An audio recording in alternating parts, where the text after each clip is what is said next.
स्वागत है बच्चों हमारे YouTube channel Kartik mathematics classes पे। आज हम क्लास 12 के बच्चों के लिए वीडियो लेकर आए हैं जो बहुत इम्पोर्टेंट हो बोर्ड परीक्षा के दृष्टि से। उनके लिए ये पाठ अवकलन का चैप्टर लेकर आए हैं हम, क्योंकि कलन बोर्ड परीक्षा में इंटर वाले बच्चों के लिए 44 नंबर 44 मार्क्स का आता है। तो इसको देखते हैं, इसकी बोर्ड परीक्षा के दृष्टि से ये पाठ बहुत इंपॉर्टेंट है। और अधिक समय बर्बाद न करते हुए हम सीधे अपने टॉपिक पे आते हैं। अवकलनीयता चैप्टर का नाम है। तो अवकलन क्या होता है, अवकलन किसे कहते हैं, थोड़ा बहुत आप लोगों ने 11th में पढ़ा होगा और उसके विस्तृत अध्ययन हम आपको 12th में कराएंगे। जैसे कि चैप्टर का नाम क्या है, अवकलन। अवकलन किसे कहते हैं, क्या होता है, देखिए अवकलन डिफरेंशिएशन किसी चर राशि का किसी अन्य चर राशि के संबंध में तात्कालिक बदलाव की दर की गणना को अवकलन कहते हैं। जैसे फलन y बराबर x, माने y का जो मान है वो x पर निर्भर हो, तो x का मान तात्कालिक बदलाव माने x1 से x2, x का मान x1 से x2 करने पर x1 बदला कहाँ, x2 पे, अर्थात उनके अंतर x2 माइनस x1 को हम क्या बोलेंगे, डेल्टा x या dx, तथा y का मान y1 से y2 करने पर y का मान y1 से क्या हुआ, y2 हुआ, तो उनके बदलाव तात्कालिक बदलाव y2 माइनस y1 बराबर डेल्टा y बराबर dy, अर्थात dx तथा dy के अनुपात को अवकलन कहते हैं। चाहे dx बटे dy हो या dy बटे dx, ये क्या होगा, अवकलन कहते हैं। तात्कालिक बदलाव, यहां पर होगा differentiation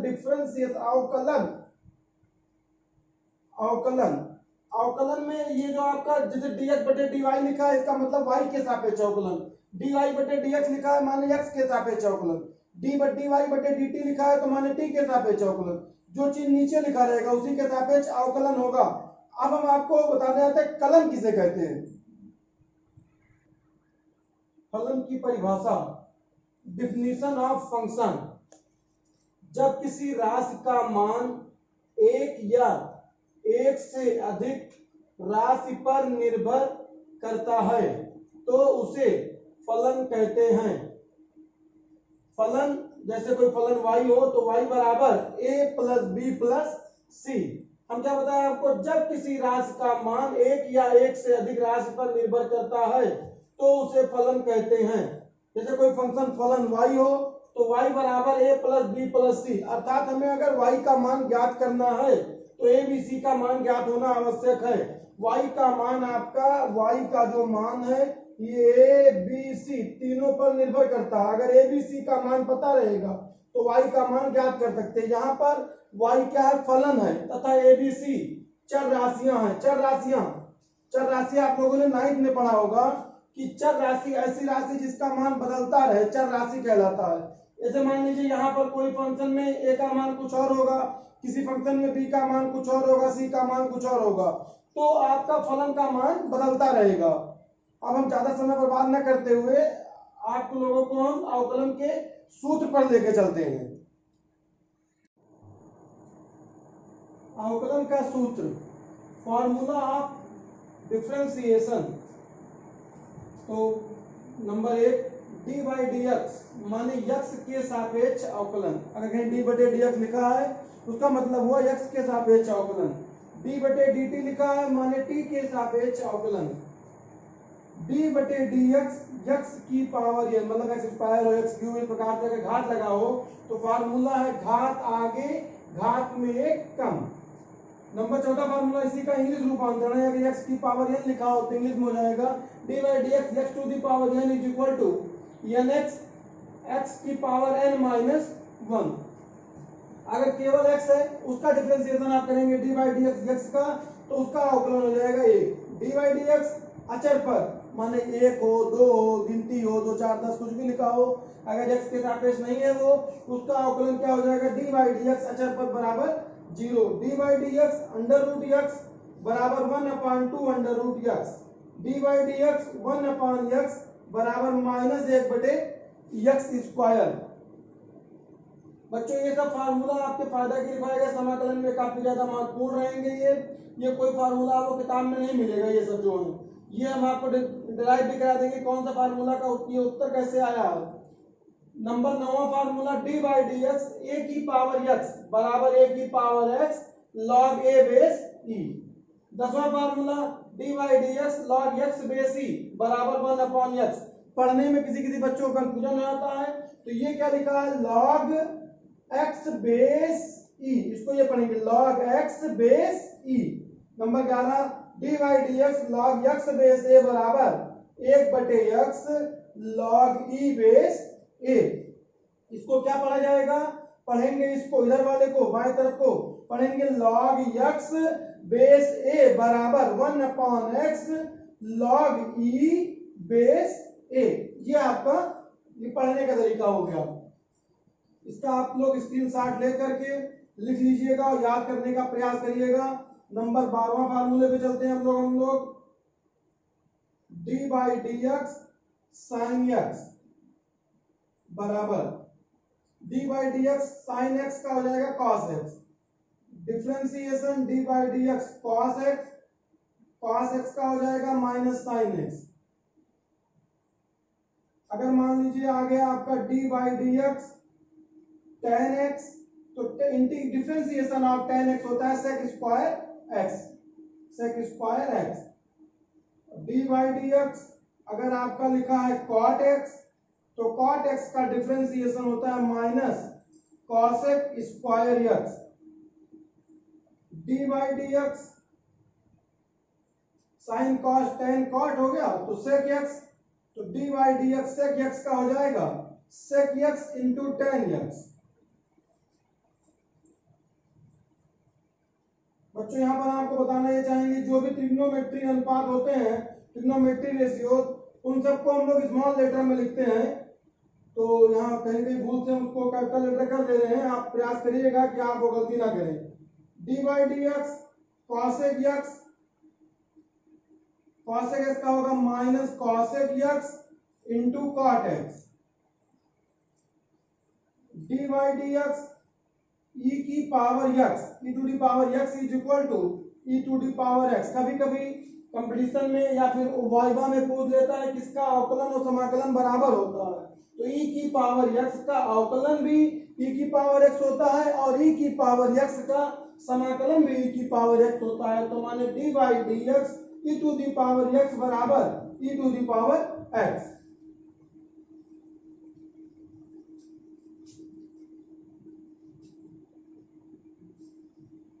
D by D X sine inverse X बराबर 1 upon under root 1 minus X square. D by D X cos inverse X बराबर minus 1 upon under root 1 minus X square. जैसे कि अगर साइन इनवर्स एक्स का आप याद कर लेंगे तो जरूरी नहीं है कि कॉस इनवर्स एक्स का याद करना पड़े, पर उसमें आपको माइनस लगा देना है। अगर D by D X tan inverse X आता है टेन इनवर्स एक्स तो 1 upon 1 plus X square. D by D X cot inverse X आता है तो ये हो जाएगा minus 1 upon 1 plus X square. एक बार पुनः रिपीट कर देते हैं इनवर्स वाले फार्मूले को।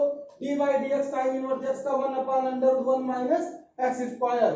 D by D X cos inverse X का minus 1 upon under root 1 minus X square. D by D X tan inverse X बराबर 1 upon 1 plus X square. D by D X cot inverse X बराबर minus 1 upon 1 plus X square. इस फार्मूले को आप लोग लिख कर बोल कर याद करने का प्रयास करिएगा। जितना अच्छे से याद रहेगा आपको उतना ही अच्छा समझ में आएगा चैप्टर। प्रयास हम ये कर रहे हैं बच्चों कि अवकलन के सभी सूत्र को एक ही वीडियो में समाहित किया जाए। Formula number 23 D by D X sec inverse X बराबर 1 upon X under root X square minus 1। D by D X cosec inverse X बराबर minus 1 upon X under root X square minus 1। इस फार्मूले को एक बार ध्यान से देखिएगा, कोई दिक्कत होगा कमेंट बॉक्स में आप लिखिएगा, अपनी राय जरूर दीजिएगा कमेंट बॉक्स में। अब अगर मान लीजिए आपका आ गया दो फलनों के गुणनफल का अवकलन, दो फलनों के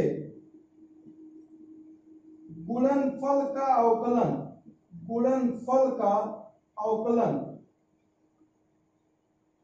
differentiation of product of two functions बराबर होता हिंदी में इसका पहला फलन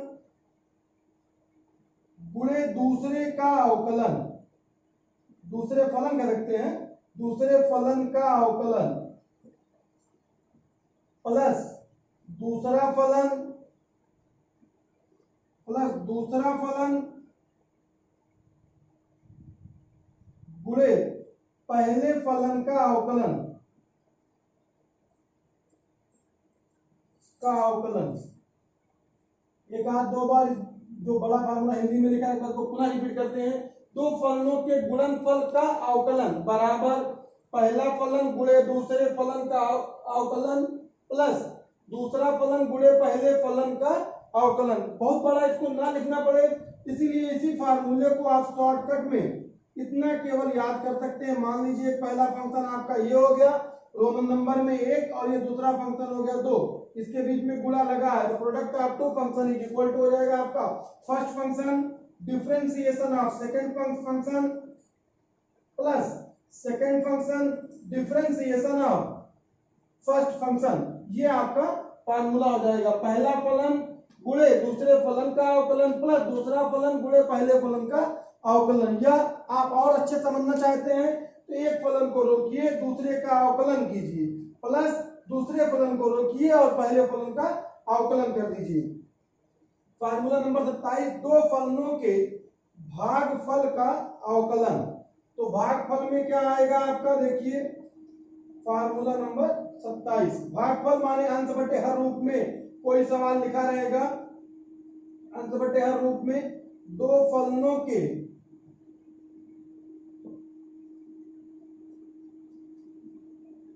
भागफल का अवकलन बराबर, इसका फार्मूला हो जाएगा आपका हर गुणे अंश का अवकलन,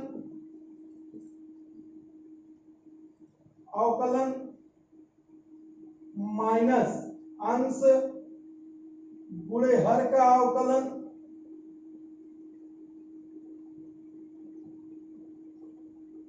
बटे हर का होल स्क्वायर। या इसको भी अगर आप जिस प्रकार से इस फार्मूले को हमने छोटा कर दिया है, इसको भी आप छोटा करना चाहते हैं तो ये भी छोटा हो सकता है, थोड़ा सा बस, बहुत ही छोटा नहीं हो पाएगा ये। देखिए 28 नंबर में आप इसको शॉर्टकट में लिख सकते हैं डी बाई डी एक्स। अब देखिए अंश माने न्यूमरेटर अंग्रेजी में और हर माने इंग्लिश में क्या बोलते हैं डिनोमिनेटर को। D by D X numerator upon denominator N upon अंश बटे हर बराबर हर गुणे अंश का अवकलन। तो हमने पूरा विस्तार से बताया ही है, तो हर गुणे लगा दीजिए और इसको लिख दीजिए डी बाई डी एक्स अंश, डी बाई डी एक्स अंश माइनस अंश और गुणे डी बाई डी एक्स हर और बटे हर का होल स्क्वायर। ठीक बच्चों, हमने प्रयास किया है इस पूरा 28 सूत्रों के बाद कि पूरा अवकलन के सभी सूत्र इसके अंदर आ जाएं।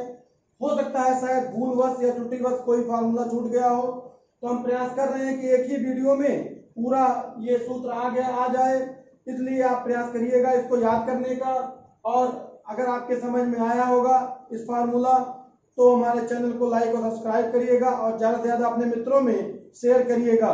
ठीक है बच्चों, तो मिलते हैं आपको नेक्स्ट वीडियो में। अवकलन से संबंधित फार्मूले को किस प्रकार से आया, कौन सा फार्मूला कैसा आया, और इस फार्मूले को हम उदाहरण के माध्यम से पहले समझाएंगे, फिर हम प्रयास करेंगे बोर्ड की दृष्टि को देखते हुए कि एनसीईआरटी पैटर्न पे सवाल चले। उसके बाद से कोई भी क्वेश्चन किसी बच्चों का होगा तो हमारे कमेंट बॉक्स में करिएगा और जो कोई दिक्कत होगा उसको बताइएगा। तो मिलते हैं तो बच्चों अगले वीडियो में।